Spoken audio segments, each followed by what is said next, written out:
year. The purloining of the Jordan, I discovered, was just one part of Israel's bid for regional water hegemony. Since 1995, under the supposedly interim arrangements of the Oslo Peace Accords, Israel has almost entirely prevented West Bank Palestinians from exploiting their other major natural water resource, the mountain aquifer beneath their feet, while continuing to do so themselves. The Israel-Palestine dispute over land and sovereignty is the longest and most intractable in the Middle East, and perhaps the most infamous symbol of discord between the West and the Muslim world. What role does water inequality play? The statistics are certainly suggestive. Israelis enjoy an average of 240 litres of fresh water per capita per day, while Palestinians have access to an average of 72 litres.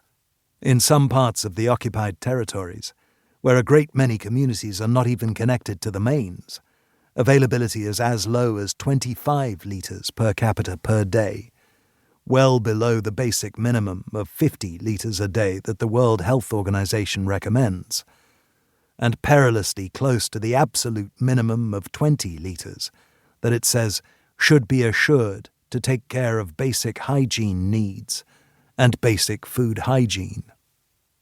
Palestinians, as well as critics abroad, accuse Israel of weaponizing water. Israel, they say, deliberately restricts supply in order to dominate them, turning it into another cruel but effective tool of the occupation. The British professor of international relations, Jan Selby, calls this the other Israel-Palestine conflict. The Israelis deny this. They insist that they comply with the water allocation requirements of the Oslo Accords, and even exceed them in some instances.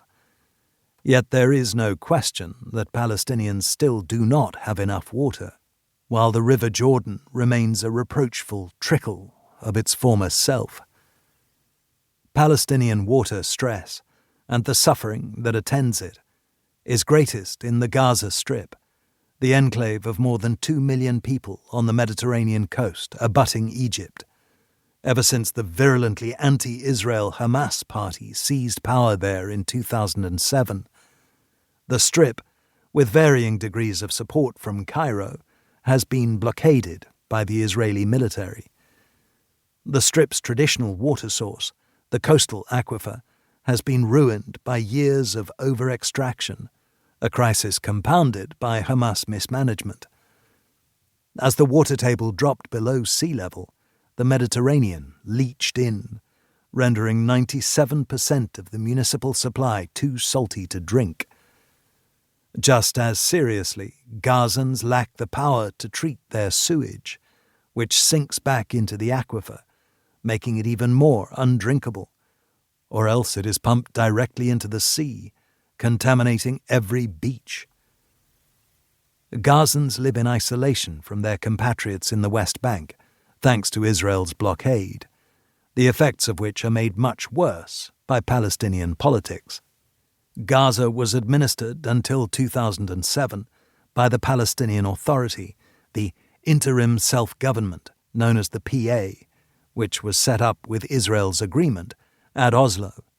Dominated by the late Yasser Arafat's Fatah party, the PA continues to run the West Bank from Ramallah in uneasy cooperation with their Israeli occupiers, has never given up what it sees as its right to control Gaza, and has tried ever since to undermine Hamas by denying it the money, fuel, and clean water it needs to run Gaza properly.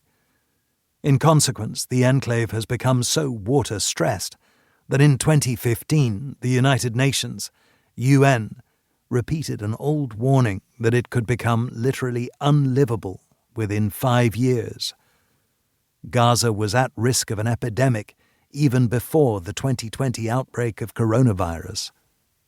The scale of the problem, this gross disparity of access to water, is most clearly visible along the border fence that separates Gaza from Israel. In aerial photographs, the farmland on the Israeli side is a picture of order and scientific efficiency. Hamlets nestle in a patch